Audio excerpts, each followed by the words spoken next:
Family and friends of 13-year-old Wesley Bradway attended a memorial service at the Church of Jesus Christ of the Latter-day Saints Monday afternoon. This Memorial Day took on added and unhappy significance for these people.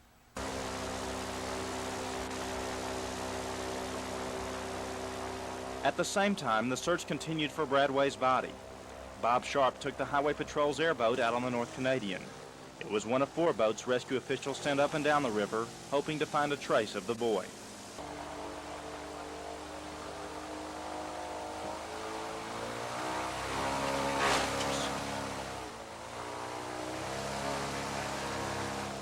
The rapid current and a rising tide made things difficult for Sharp and the Oklahoma City Fire Department divers. The divers spent much of the day clearing logs and debris out of the river. The wood in this log jam came from the jam that capsized Bradway's canoe. When demolition experts blew that jam on Sunday, some of the logs had drifted 100 yards downriver to this spot. There was a chance the body was trapped here.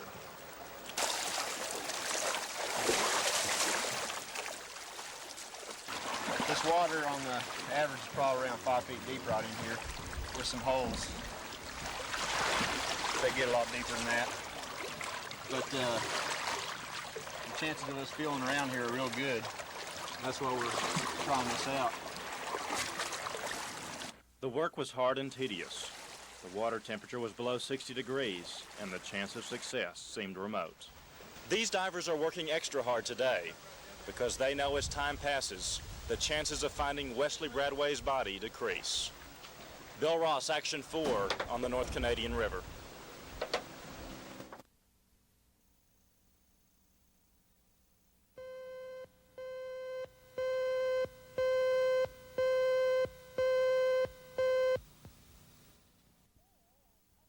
Oil and unemployment seem to go together in Oklahoma.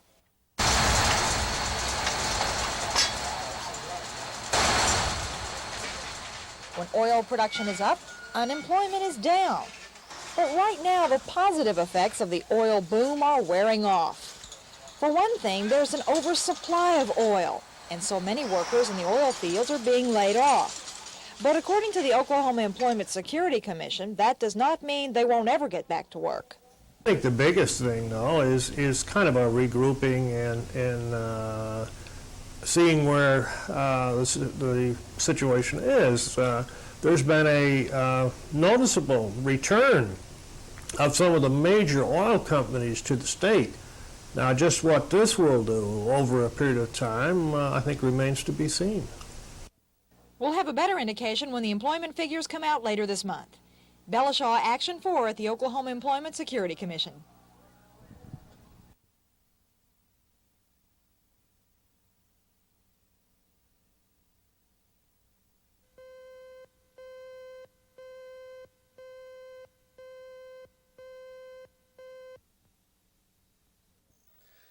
A viewer writes in and says, "My father remarried following mother's death, and he and his new wife bought a piece of property as joint tenants. He always said he wanted his children to have his share after his death, but before he could make a will, he died. Do we have any claim to this property?" No. Upon your father's death, the property passed entirely to your stepmother.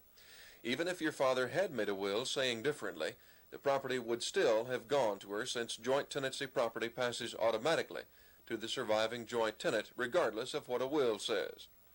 Now that the property is in your stepmother's name, she can do with it as she pleases, including leave it to her children if she likes. To avoid such a situation, your father could have taken the property as a tenant in common and then willed it to you, or he could have entered into a premarital agreement with his new wife covering the disposition of his property upon his death. For Action 4, this is Ray Vaughn with Legal Briefs.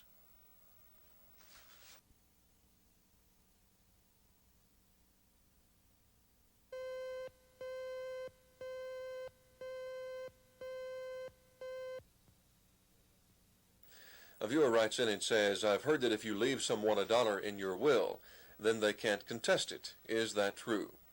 No, anyone can contest your will. However, they will only be successful if you were incompetent to execute the will, or you signed it as a result of fraud, duress, or undue influence.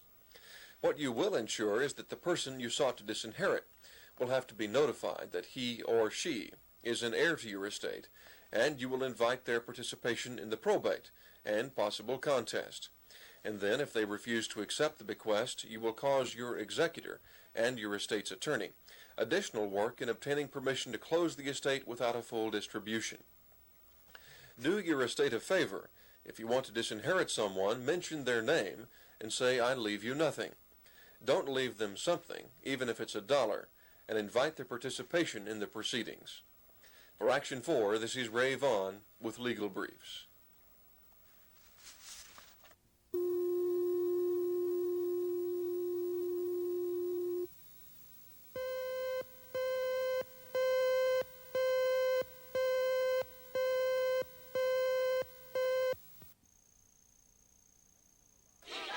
The nation of Iran became the enemy of the United States when they held 52 Americans hostage for 444 days. Angry mobs would gather outside the American embassy to denounce Uncle Sam. The hostages finally came home, but the bitterness between the two countries has remained. Now a group of Oklahomans wants to go to Iran to investigate charges of human rights violations by the government of Ayatollah Khomeini. Dr. Stephen Thompson, a professor at the University of Oklahoma, has written to the Iranian government, but he has yet to receive a response. Thompson couldn't make today's press conference, but an Iranian student read his statement. According to the reports reaching us from Paris, so far 15,000 people have been executed and 45,000 have been imprisoned. Amnesty International has undeniable documents showing that the prisoners are being burned with hot irons and cigarettes, and that prisoners are first killed under torture and then hanged in order to make it appear as if they have been executed. Several documents were presented at the meeting. They make claims of brutality against the Khomeini regime. One of them is this book, Martyr Never Dies. The book says it's a partial list of Iranians executed by the Khomeini regime between December and June 1981. There are 2,596 names in this book. Bill Ross, Action 4 at Southern Oaks Library.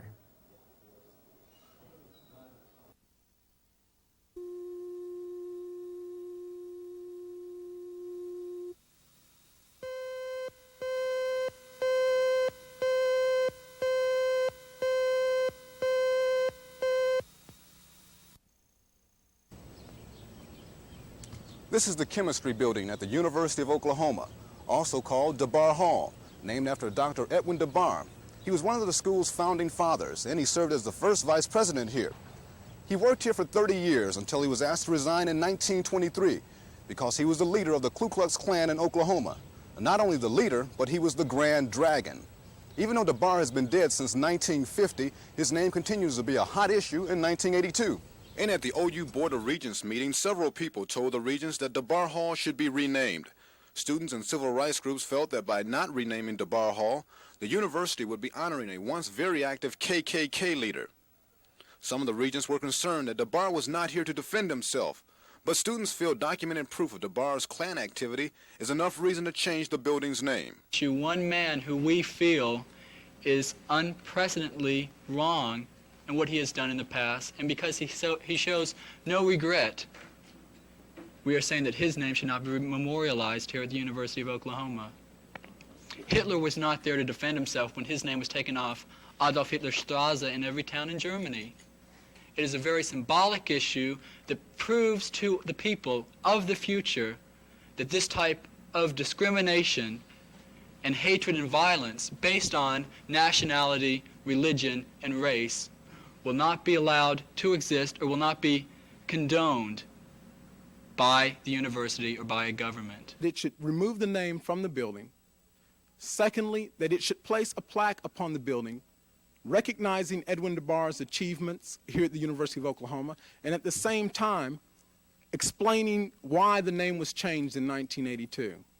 We feel that the university should also at this time make a public statement to set at ease a number of students as to where it stands on the issue of providing equal and fair opportunity for education here at the university. Today I am recommending to the Board of Regents that the chemistry building at the University of Oklahoma continue to be known as Debarr Hall. I wish to go on record as saying that I do not believe that Dr. Debarr's sins were so exceptional as to merit the ultimate act of institutional disgrace and permanent denial. Dr. Banowsky says perhaps there should have been more thought before naming the building after Debarr, but Banowsky thinks Debarr received his punishment when he was forced to resign. Ed Stewart, Action 4 at the University of Oklahoma.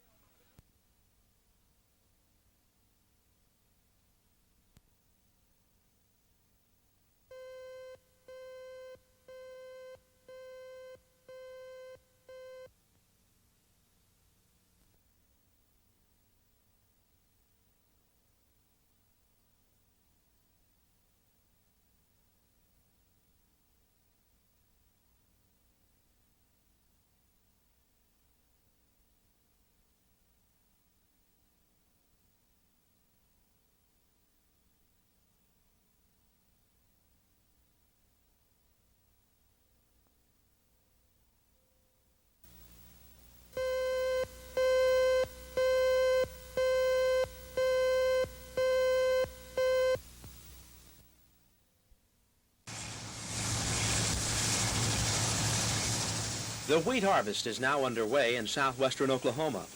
The heavy rains have hurt the quality of this year's crop, but it could have been the other way around. If there isn't enough moisture, the crop also suffers. Farming is a gamble. Not only do farmers have to deal with the weather, but they also have to contend with high interest rates, expensive equipment, and a depressed market. I've probably said 100 times the most frustrating thing I have as governor in relationship to state government is that the one area that you would like to do a real big push for is agriculture, but very few of their problems are at the state level. They're mostly at the national level. Parity, the embargoes and set-asides and all that. But Governor Nigh said on Action 4 AM today, he tries to help in other ways, by saving railroads so producers can ship their wheat, and by making sure county bridges are in good condition for the transportation of agricultural products. Ben McCain, Action 4.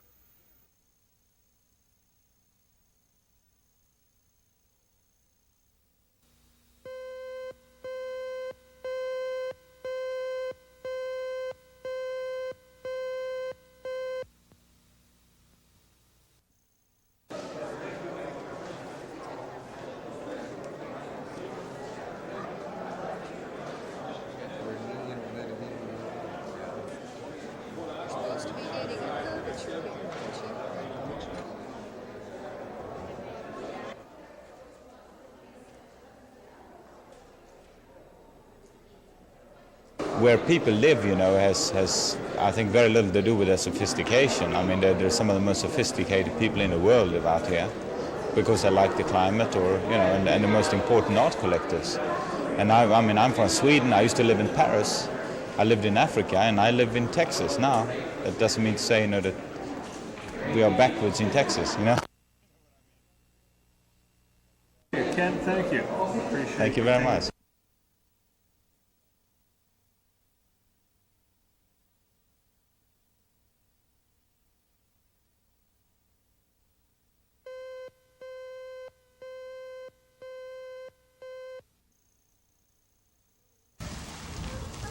Kerry Kennedy is a corrections officer at Granite State Reformatory. He's responsible for a portion of the prison population there. His 20 charges live behind bars, but they're not prisoners. Let's go. Come on. Let's go. Kennedy is the Reformatory's canine officer. He takes care of Dynamite and Pee-wee and Snake and the rest of the prison's bloodhounds and coonhounds. A long nose is an asset when you're tracking the ultimate quarry, man. Come on, Pee-wee.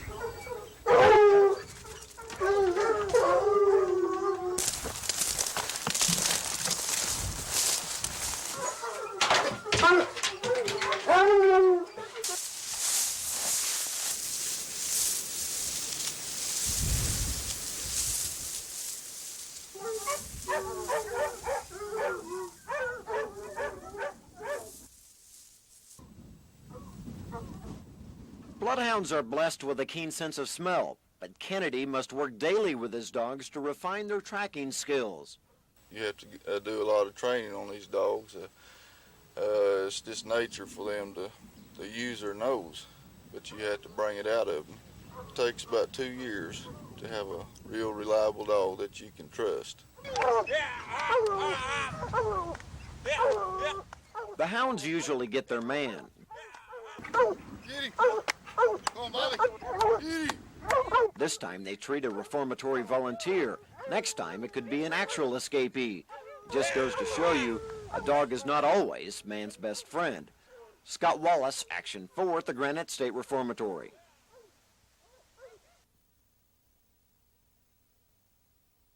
Wherever he plays, his fans follow.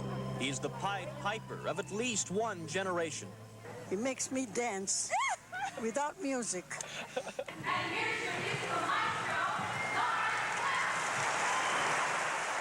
Thank you so much.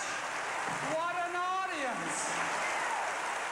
But this performance tonight is not the same as all others because after close to half a century of making champagne music, Lawrence Welk says this is his last show. 1, 2. It was 1955 when Welk kicked off his first network telecast. No one imagined a 13-week contract would become the longest-running musical show in television history. Did you think it would last 27 years? No. No, I didn't. Did you think it would last 13 weeks? No, I didn't. This is a sad day. Welk is 79 years old now. He admits the music and the adoring audiences keep him going.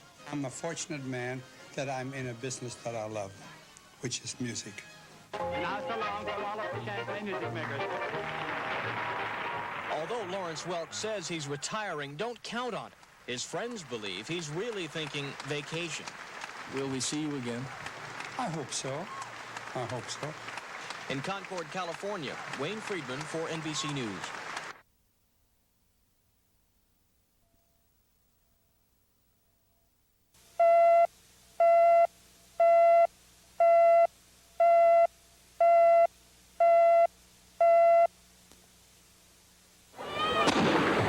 Some people use stress for maximum performance in their daily lives. Positive dimensions of stress in our daily lives are that it keeps us sharp, it keeps us excited, it keeps us alive. It's vital. We look forward to, anticipate engaging in challenging activities. If you watch children at play or children from the time they're born, children, babies, actively seek stressful situations. It's necessary for the development of the nervous system. There are people who use high levels of stress, can manage it very well, and are extremely functional. In fact, we look at them and say they are really optimal performers. They're really very healthy. Stress is an absolutely necessary part of our evolution as a species. It's a necessary part of how we grow and develop and adapt as people, and it's a necessary part of our optimal performance as adults. I think to be effective and efficient, you have to be somewhat stressed. If you're too laid back, nothing gets done. By the same token, if you have too many deadlines facing you all the time, then you're going to have problems because you get immobilized. You can't just kind of shut down and, fetal position, curl up if it gets too much. And people start getting depressed. They start sleeping a lot or eating a lot or not eating. It expresses itself in different ways. Just before a fight, I'll run a long distance, run hard, and go real hard. Same way with sparring. I get you only need to spar 4 rounds for a 10-round fight, but I'll spar 6 rounds.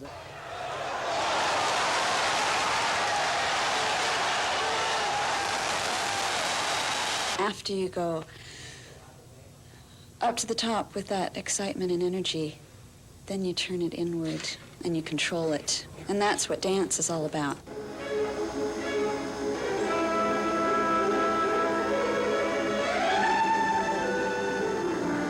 I think good stress situations are work situations which demand performance on our part. I think any one of us in the news business wants to be a winner. We want to be the best. We want to have the best newscast. We want to be on the winning team of newscasters. And I think that kind of stress, that kind of tension to be number one is very productive. What happens then when you do become number one, sometimes that aspect of stress is removed. There's no longer that real push to be number one, that you're not content with being number two, and that stress of being number two and urging yourself on to be number one is no longer there. And once that's removed, then many newscasts across the country, you see this in city after city, where the newscasts goes downhill because that real tension to be number one is removed, and you can see the results. People just don't, those people in our business don't thrive without some kind of pressure. A good stress situation is the birth of a child. A good stress situation is a vacation. Another good one is when we have a job promotion. These are all good stress situations, i.e., they demand more of us, and we very often perform up to that need. Stress seekers are really a very different breed of individual. There's someone who can recognize that high levels of stress are necessary for performance. You find this in athletes. You find this in performers of all kinds. Usually they're individuals who know what their stress level is. They know how to maintain it. Most importantly, they know how to let go of it when it's over and no longer necessary. Stress and job burnout. In the next part of our Newsbreaker series, Coping with Stress, I'm Jerry Adams, Action 4.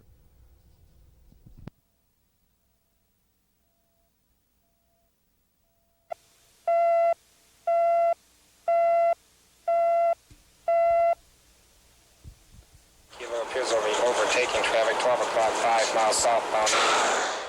According to a recent study, the number one chronic illness suffered by air traffic controllers is high blood pressure. Their rate was 2 to 4 times higher than the rate among men of comparable age working in other fields. Increase of violence and vandalism in our schools, overcrowded classrooms, an abundance of paperwork, and an overall feeling of helplessness is causing thousands of teachers across the country to leave their profession. The desire for a career and economic pressures are causing more women to join the workforce. A quarter of the managerial and administrative jobs in private industry are now held by females. Executive stress continues to take its toll, but it's now with a new set of victims to prey upon, women trying to survive in the corporate war zone. Job burnout struck Nona Warburton. She was a highly successful real estate agent at the peak of her career when she suddenly found herself depressed all the time, unhappy, and unable to cope with her life. My most successful year, when I was making fabulous amounts of money, was my worst year. That's when I finally, I'd had it. I was too many things to too many people. I was trying to be the best at my career. I was trying to be everything to the organizations I belonged to, and a good wife and a mother at the same time. And I couldn't do it all. I had to be a star. And I did too much, too fast, too many things. Spread myself too thin, and I would find that people were wanting more from me than I could give. People can do a lot for themselves. What you can do is you can change the risk factors dramatically on your own, and that'll help you cope with stress a whole lot more effectively and more efficiently. For example, as I don't know how much of this thing you heard, in this country, people have very maladaptive lifestyles. This is a high-stress society, and what people do is they do things that exacerbate the problem. If you can cut down on some of the risk factors, it makes you more effective and more efficient. Many businesses around the country and here in Oklahoma are building comfortable lounges for their employees to unwind in, places where they can get some exercise and get rid of some of their tensions. Uncontrolled stress causes burnout, and businesses are now beginning to realize good health is good business.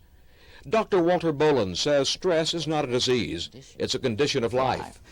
Time magazine some years ago said this is the age of anxiety.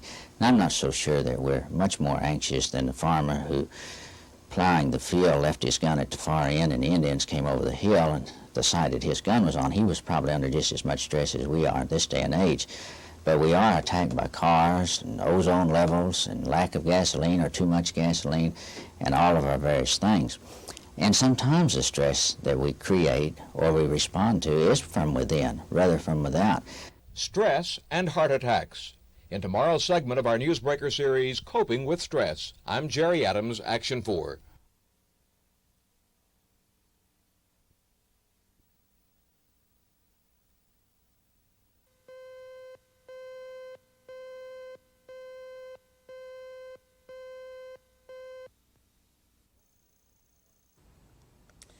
The Moore School District sought a permanent injunction against the Citizens for a Fair School Board. The district maintains that these private citizens don't have the right to conduct a private audit of any governmental agency. But the court never reached that issue. The citizens group argued that the jurisdiction and venue in this case should be in Cleveland, not Oklahoma County. All members of the citizens group live in Cleveland County, and of course the school district is in Cleveland County. The only defendant in Oklahoma County is Tom Daxon, the state auditor, whose office checks on the books of all state agencies. But the attorney for the citizens group auditor argued that Daxon was a bogus defendant because the plaintiffs did not state a cause of action against him. They don't seek to prohibit Mr. Daxon from looking at any records. They don't seek to compel Mr. Daxon to look at any records. They don't seek to, in any manner, affect his rights or interests or his office. And therefore, Your Honor, he is a bogus defendant who stands liable for no substantial part of this controversy. The school district's attorney argued that the request for records had gotten out of hand and that the injunction was needed because the district's administration was under siege. And he claimed Daxon did have an interest in this case. The state auditor and inspector is a proper party.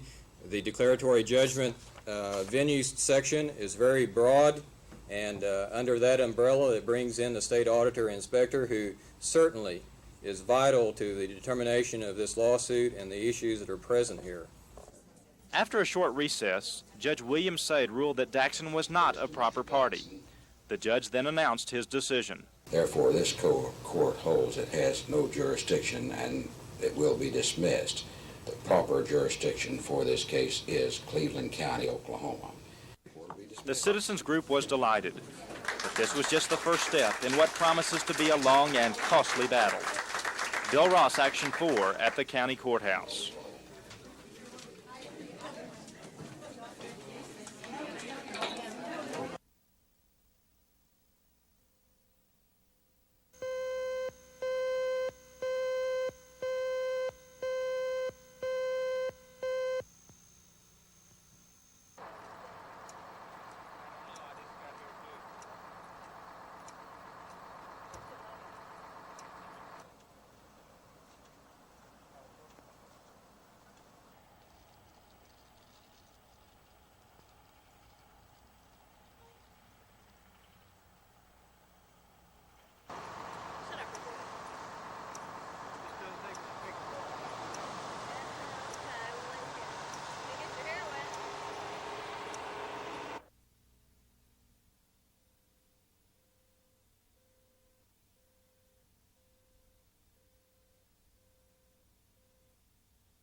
"28 people either have been or will be arrested as a result of this investigation, well actually the operation.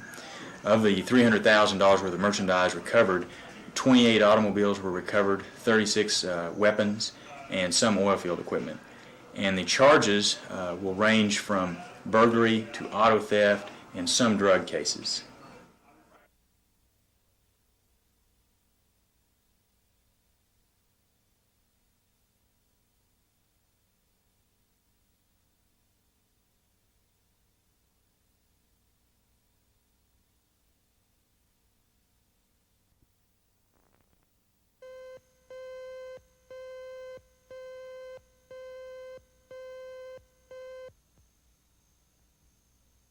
Straighten it up and put your weight on it.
Thank you, Don. I take that